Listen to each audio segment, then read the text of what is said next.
छुटकी अपनी मम्मा से बातें कर रही थी। मम्मा, मुझे फल खाने का बहुत मन कर रहा है। रोज रोज दाना मेरे गले में से उतर नहीं रहा है। मैं 2 दिन से भूखी हूँ, लेकिन मम्मा अब मैं और भूखी नहीं रह पाऊंगी।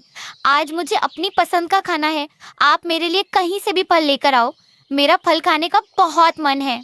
मम्मा, अगर आप मेरे लिए फल नहीं लेकर आई ना तो मैं बहुत रोऊंगी और जंगल को इकट्ठा कर लूंगी। फिर सब पक्षी कहेंगे कि छुटकी की मम्मा ने उसे फल नहीं दिया है खाने को।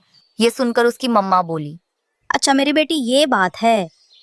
जंगल में तो बाकी का और भोजन मिलता है, पर पता नहीं फल कहाँ मिलेगा। लेकिन तुम चिंता ना करो, मैं तुम्हारे लिए फल जरूर लेकर आऊंगी। चाहे उसके लिए मुझे कुछ भी करना पड़े, पर तुम्हें फल जरूर खिलाऊंगी। फिर रीमा अपनी बेटी को सुला देती है। फिर वो घर से निकल जाती है और उड़ते उड़ते सोचती है कि अब उसे फल कहाँ से मिलेंगे। वो उड़ते हुए बहुत दूर निकल जाती है और थक जाती है, पर उसे एक भी फल नहीं मिलता। जब वो घर लौट रही थी तो उसे अजीब सी खुशबू आती है। वो खुशबू तो किसी फल की थी। अरे ये क्या? ये तो अंगूर की मीठी खुशबू है, पर ये इस जंगल में से कैसे आ रही है? मैं देखती हूँ। रीमा उस खुशबू की तरफ आती है। वो खुशबू उसके घर के आंगन से आ रही थी। वहां अंगूर की बेल थी। अरे वाह, यहाँ पे तो बहुत अंगूर हैं। मैंने बहुत दिन पहले कुछ बीज अपने आंगन में बो दिए थे। सोचा था अनाज के बीज हैं, लेकिन ये तो अंगूर के बीज हैं। मतलब अब मेरी बेटी छुटकी को फल खाने के लिए मिल जाएंगे। मुझे तो लगा था कि फल मिलेंगे ही नहीं। अब तो मेरी बेटी का सपना पूरा हो जाएगा। ये कहकर रीमा वहां से एक अंगूर का गुच्छा तोड़ती है और अपनी बेटी के लिए घर लेकर आती है। मम्मा, आपने तो सच में मेरे लिए फल लाई हो। अब तो मैं हर दिन अंगूर खाऊंगी, क्योंकि अब तो मेरे घर के आंगन में ही अंगूर की बेल है। हाँ खा लेना, लेकिन अभी नहीं, कुछ दिन बाद। अभी अंगूर बहुत कच्चे हैं। कच्चे अंगूर से गला खराब हो जाता है। छुटकी अंगूर खाती है और बहुत खुश होती है। उसे खुश देखकर रीमा भी खुश हो जाती है। लेकिन रीमा के पड़ोस में कौवी रहती थे।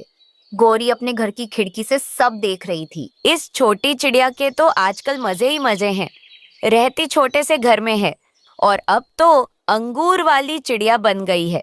उसके आंगन में अंगूर की बेल है और यहाँ हमें देख लो, हमारे नसीब में तो सूखा दाना है। मुझसे तो चिड़िया की मुस्कुराहट देखी नहीं जाती है। मुझे कुछ ना कुछ तो करना होगा। ये कहकर गौरी अपने दोस्त कबूतर के पास जाती है। गौरी, क्या हुआ? चिड़िया की खुशियों को देखकर फिर से तुम्हारे पेट में दर्द हो रहा है? तुम तो किसी को खुश देख ही नहीं सकती हो। तुम्हें बहुत ज्यादा जलन होती है। हाँ कबूतर, चले क्या वहाँ से अंगूर खाने चिड़िया की बेल से? तुम तो जानते ही हो कि अब तो मुझे सूखे दाने खाए नहीं जाते। अरे गौरी, चिड़िया के अंगूर की चोरी। हाँ चलो चलो, हम अंगूर लेकर खाएंगे आज तो। रात हो जाती है। चिड़िया और उसकी बेटी घर में सो रही थी। वहीं गौरी और कबूतर अंगूर के बेल के पास पहुंच जाते हैं। अरे वाह, आज तो मुझे मजा ही आ जाएगा। आज तो मैं मजे से अंगूर खाऊंगी। गौरी चुप कर जाओ और धीरे बोलो, नहीं तो वो चिड़िया नींद से उठ जाएगी। अब जल्दी से हम अंगूर तोड़ते हैं, कहीं वो चिड़िया उठकर बाहर ना आ जाए।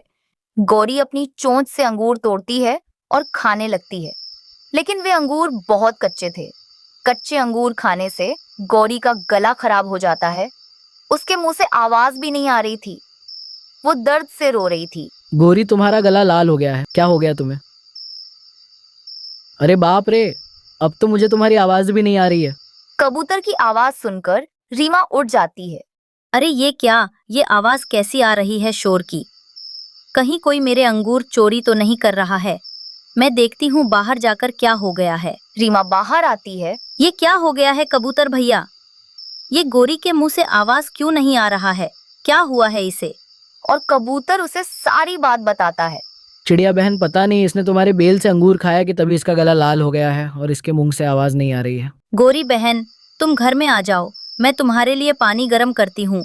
तुम्हारा गला ठीक हो जाएगा। फिर रीमा गौरी को घर में ले आती है और गौरी के लिए पानी गर्म करती है। थोड़ी देर में पानी गर्म हो जाता है। फिर चिड़िया गौरी को गर्म पानी पीने के लिए दे देती है। गौरी जैसे ही गर्म पानी पीती है तो उसका गला ठीक हो जाता है। चिड़िया, मुझे माफ कर दो, जो मैंने तुम्हारे अंगूर चोरी करके खाया, जिस वजह से मेरी आवाज चली गई। वो क्या है ना चिड़िया, मुझसे ये सब बर्दाश्त नहीं हुआ कि तुम अब अंगूर वाली चिड़िया बन गई हो और मेरे पास कुछ भी नहीं है। लेकिन गौरी, तुम्हें ऐसा नहीं करना चाहिए था, क्योंकि ये सब अंगूर बहुत कच्चे हैं, इन्हें पकने में और कुछ दिन लगेगा। आज के बाद कभी मत खाना ऐसे। जब ये अंगूर पक जाएंगे तब तुम दोनों को ला कर दूंगी। ऐसे गौरी चिड़िया से माफी मांगती है। फिर कबूतर गौरी वहां से चले जाते हैं। रीमा चिड़िया और गौरी कौवी दोनों फूलों के बगीचे में बैठी आपस में बातें कर रही थी कि तभी गौरी रीमा से कहती है, चिड़िया बहन, मेरा तो गोभी के पराठे खाने का बहुत मन कर रहा है। लेकिन गौरी बहन, ना तो मिर्ची है और ना ही गोभी, तो कैसे बनेंगे गोभी के पराठे? तुम उसकी चिंता मत करो, मैं तुम्हें सारी चीजें लाकर दे दूंगी। बस तुम मुझे अपने हाथों से बने हुए गोभी के पराठे खिला दो।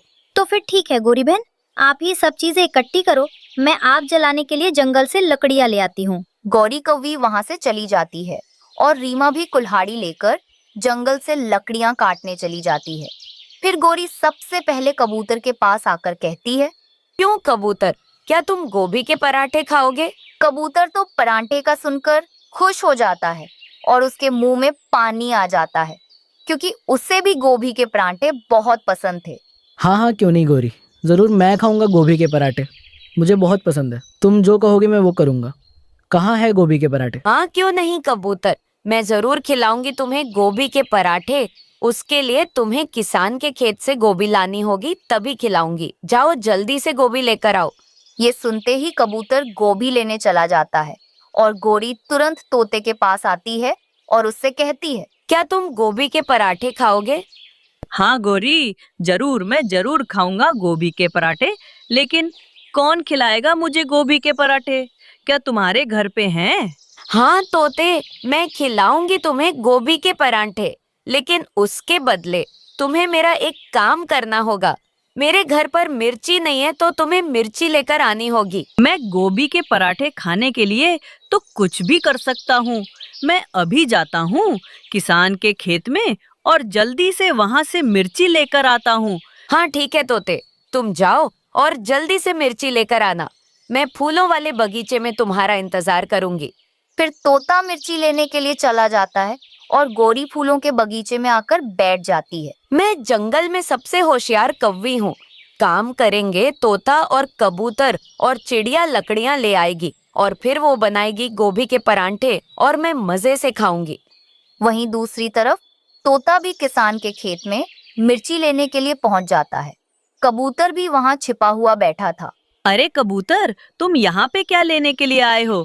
मैं तो यहाँ पे गोभी लेने के लिए आया हूँ। मुझे गौरी ने भेजा है गोभी लेने। वो क्या है ना, वो मुझे गोभी के पराठे खिलाएगी, इसलिए मैं गोभी लेने आया हूँ। कबूतर, मुझे भी गौरी ने भेजा है मिर्ची लेने के लिए। उसने मुझसे वादा किया है कि वो मुझे भी गोभी के पराठे खिलाएगी, इसलिए मैं भी यहाँ आया हूँ। आज तो फिर हम दोनों की गौरी के घर पर दावत है। तोता किसान के खेत में से लाल मिर्ची लेता है और कबूतर गोभी लेता है। वो दोनों ऐसे अपना अपना सामान ले लेते हैं और गौरी की तरफ आते हैं। गौरी तो आराम से वहां फूलों के बगीचे में सो रही थी। गौरी उठो, देखो हम मिर्ची भी ले आए और गोभी भी। चलो अब हमें जल्दी से गोभी के पराठे बनाकर खिलाओ। गौरी कौवी तो आवाज सुनकर नींद से उठ जाती है और वो कहती है, अरे अरे, आ गए तुम दोनों। हाँ मुझे याद आया है कि मेरे घर पे नमक भी नहीं है। अब नमक कहाँ से आएगा? गौरी तुम उसकी चिंता मत करो, मेरे घर पे नमक है। ऐसा करो, तुम जाकर पराठे बनाने की तैयारी करो, मैं और तोता जाकर नमक ले आते हैं। हाँ मैं घर जाकर इस गोभी को और मिर्ची को काटती हूँ, तुम जल्दी लेकर आ जाना। हाँ ठीक है गौरी, हम यूं गए और यूं आते हैं। बस तुम जल्दी से जाकर गोभी के पराठे बनाने की तैयारी करो, हमें जल्दी से गोभी के पराठे खाने हैं। फिर वो दोनों नमक लेने चले जाते हैं और गौरी भी वो गोभी और मिर्च लेकर अपने घर आ जाती है। चिड़िया भी लकड़ियां लेकर अपने घर की तरफ आ रही थी। आज तो मेरे सारे काम तोता और कबूतर ही करेंगे। वो गौरी कौवी ऐसा कह रही थी कि तभी तोता और कबूतर नमक लेकर आ जाते हैं। ये लो गौरी, अब हम नमक भी ले आए हैं, बस अब तुम जल्दी से पराठे बना दो। हाँ हाँ ठीक है, अब मैं पराठे बनाती हूँ। तब तक तुम दोनों जाओ और अपनी चोंच धो और पानी भी पियाना। वो दोनों तो चले जाते हैं और गौरी सारी चीजें एक टोकरी में करती है और उसे चिड़िया के घर लेकर आ जाती है। चिड़िया तो गौरी के पास सारा सामान देखकर हैरान हो जाती है। गौरी, तुमने तो आज मुझे हैरान कर दिया। तुम ये सब कैसे ले आई? मुझे तो लगा था कि तुमसे ये सब नहीं होगा, पर तुम तो सच में ले आई। चिड़िया बहन, मैं बहुत मेहनती हो गई हूँ। अब तुम पराठे बनाना शुरू कर दो।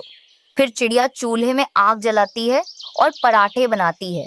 वहीं दूसरी तरफ तोता और कबूतर तो नदी पे पानी पी रहे थे और अपनी चोंच धो रहे थे। फिर वो दोनों गोरी के घर आते हैं तो वो देखते हैं कि गोरी वहां नहीं थी। लगता है कौवी ने हमें फिर से उल्लू बना दिया। हमारा सामान भी नहीं है यहाँ पे।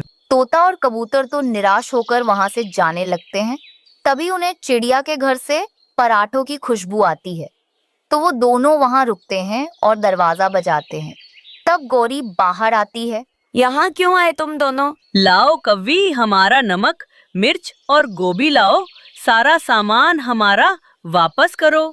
अगर तुम्हें हमें गोभी के पराठे नहीं खिलाने थे तो काम क्यों करवाया हमसे? चलो चलो भागो यहाँ से। चले जाओ मोटी चोंच वाले, जाओ यहाँ से। गंदी आंखों वाले कबूतर, तुम भी जाओ। शोर सुनकर चिड़िया भी बाहर आ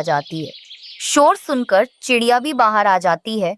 तब वो तोता चिड़िया को सारी बात बताता है, जिसे सुनकर चिड़िया कहती है, गोरी बहन, जब इन्होंने काम किया है तो ये भी पराठे खाएंगे। तुम हटो, इन्हें भी अंदर आने दो। चिड़िया ऐसे तोता और कबूतर को भी घर के अंदर ले लेती है। फिर चिड़िया सबको गोभी के पराठे बनाकर खाने के लिए देती है। सुनो तोते और कबूतर, गोरी कभी तुम में से बहुत अलग है और तुमसे ज्यादा सयानी भी है।